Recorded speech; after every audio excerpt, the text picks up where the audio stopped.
I'm just going to talk a little bit about cow condition and I guess nutrition effects and how it affects fetal programming and kind of our sustained nutrition approach. So obviously we like to all keep our cows in good condition for the visual effects. I mean, we don't especially like to see some, bony type cows. And we're all pretty well aware that keeping cows in optimal condition, that 6 body score ideally, has the most, it pays you back the best in terms of breeding back and weaning the most calf counts and in terms of lactation. So those are all things that we're all pretty well fluent with.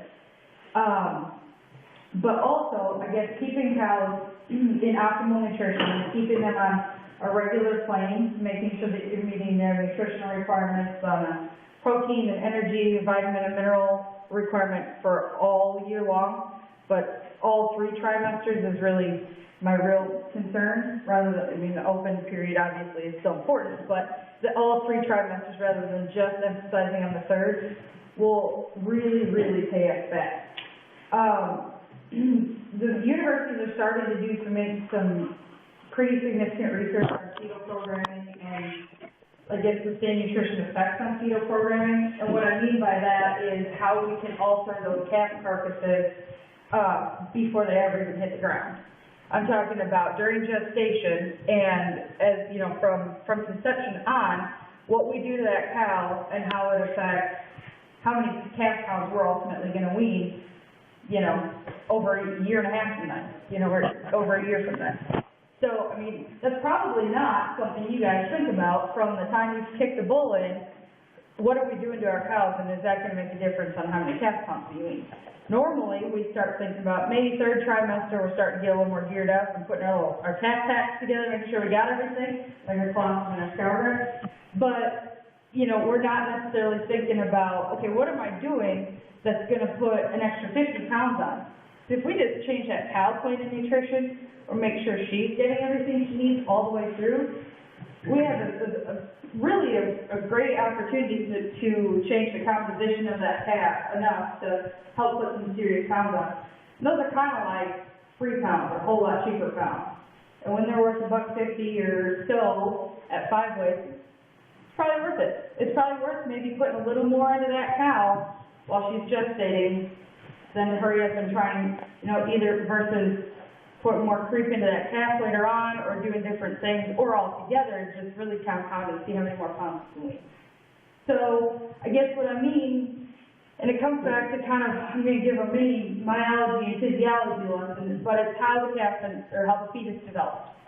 So 1st and 2nd trimester are when we're talking about, although those 2 trimesters make up a very small portion of total weight of calf growth internally, it's very important. So the 1st and 2nd trimesters are when we were talking about the heart, the lungs, their digestive tract, and their reproductive tract are developed. So obviously we want to make sure that we're not skimping that cow at any point during that time, because that pulls away from the nutrients she feeds that calf. Ultimately could be causing problems or, in terms of their development. So those, and then also muscle fiber number. So muscles are made up of a bunch of different fibers, and those fibers, in terms of numbers of fibers within each whole muscle, is determined in 1 and 2. Now, fiber diameter is determined in trimester 3. So you can do, that's kind of a twofold part, increasing fiber numbers, making that muscle larger, but then also 3rd trimester, increasing the bulk of each fiber. Does that kind of make sense? What are you laughing at, Chris? I don't want to worry.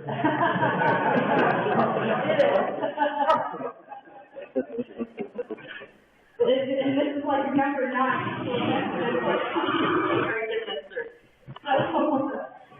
So does that first little part make sense? It just brings it back to how the calf develops and making sure we don't want to skip. We see it, there's different things that have an effect on cows throughout the year. That spring flush, I know Monty will talk a little bit more about it in depth, but that spring flush, although it looks really, really great to us, because the moisture percent is so high in that grass, the nutrients are pretty diluted. And so the cow's intake has to be extremely high to actually meet her needs. So that's one possible problem. drought. The last 2 years haven't been real friendly for us. So keeping that in mind, making sure, late summer, the grasses get hard, they're drier, a little bit of nutrient dense, they're pretty dry. We gotta make sure we have enough water to, first of all, make that digestion work optimally and make sure that they get enough dry matter in them. So, and winter, making sure when we're supplementing cows. So really all year long, but I'm just kind of giving you guys some examples or some things to think about, that it's about keeping those cows on that optimal plane, making sure they're not hungry for anything at any point. Does that part kind of make sense? Good? Okay. All right. So now my lovely assistant, Jerry, Lovely. is going to help me with a little activity. So we're going to talk about 2-year-olds, we're going to talk about heifers, and we're going to talk about how you can just take this one. Just go ahead and tell me what to do. I'm used to it. Then you can come over here. Jerry's going to hold my activity for me. So we're going to talk about 2-year-olds and how they utilize nutrients. So into those foods, and then they're going to digest and delegate the nutrients. And right now they're in alphabetical order. So we've got activity, basal metabolism, which is, heart rate, lungs, blood pumping, all that. Just your basic, different system functions. Cycling and initiation of pregnancy, energy reserve, basic energy reserve, additional energy reserve, and excess energy reserve. Basic, that's real basic, just that extra energy to, get us a little past regular functioning. Excess is, tailhead fat, first fat. So you guys can kind of figure that out between those three. Growth, lactation, and then maintenance of pregnancy. Okay? So we're going to rearrange those in what we think how that cow actually delegates nutrients. Now this is not necessarily how we want to see her do it, but this is actually how she does it. Does that kind of make sense? Those rules? Sure? Sure.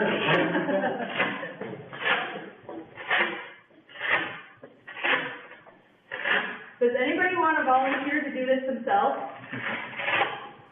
No? You guys, all right, just work on it. Here you go.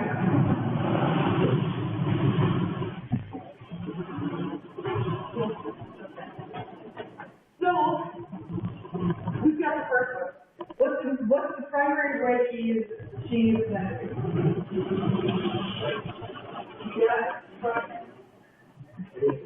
You got basal metabolism. Good. Okay. Then she's got to move around. So, good. All right. Okay. So keeping in mind her hierarchy for energy delegation, or nutrient delegation, I should say, number 1 is her, number 2 is the calf on side, number 3 is either conceiving or cycling or maintaining pregnancy. That third step is going to be, can we even support a third calf? Okay, she's always concerned about that calf on side first. Okay? So, where do we want to go from here? To 2, what happens when there's 2? Exactly. Okay?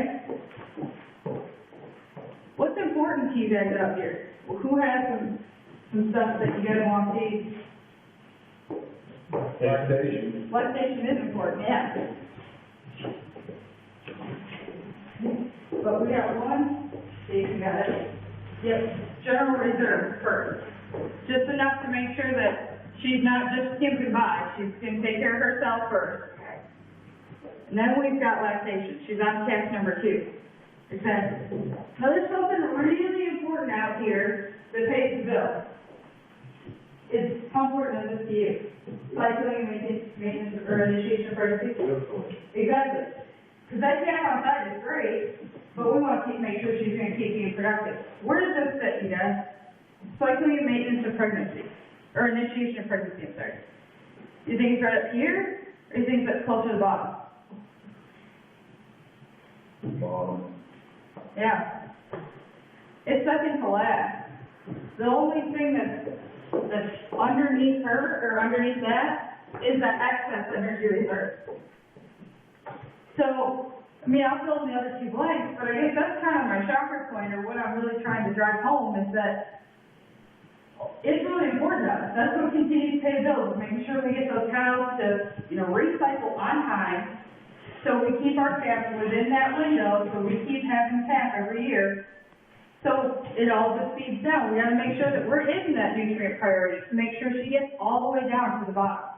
Well, maybe not that brisket hill, but, at least so that we're making sure she cycles. Hold a little higher, Garrett.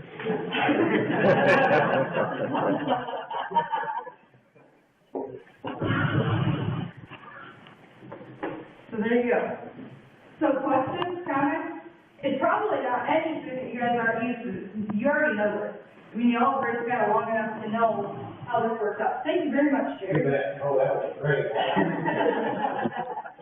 You guys all know this stuff, but I guess sometimes it helps when you get reminded, or you get it put in front of you again that, instead of going a little bit tougher, or maybe things are a little bit leaner this year, we're going, okay, we can skim through, we don't want to start supplementing hay quite yet, we can wait another week, they'll be fine, they can grow that pasture just a little bit longer. Maybe it's not, maybe it's worth putting something out in front of me, guys, when we know that that's how those nutrients work out, and delegate themselves, and if we know that it's gonna affect ourselves on the way far end in terms of how many calf counts we're gonna wean, I think when you do the economics on it, and how many additional calf counts, and we're talking like up to 50, by maintaining those nutrient specs all year long on all three trimesters during gestation, versus, how a lot of gentlemen kind of traditionally go first and second, not a big deal. Third trimester, whoa, all right, let's make sure we feed them. Let's get up now. As long as we maintain all year long, we're looking at a difference of 50 pounds. $1.50 a pound, that's $75 more a calf. You can put a lot of feed into a calf for $75. So what I'm saying is, economically, it makes sense to do it. So, thoughts, questions? A little early for that many words and that deep. So, all right, I'll let Monty have it next. I gotta have water to make one.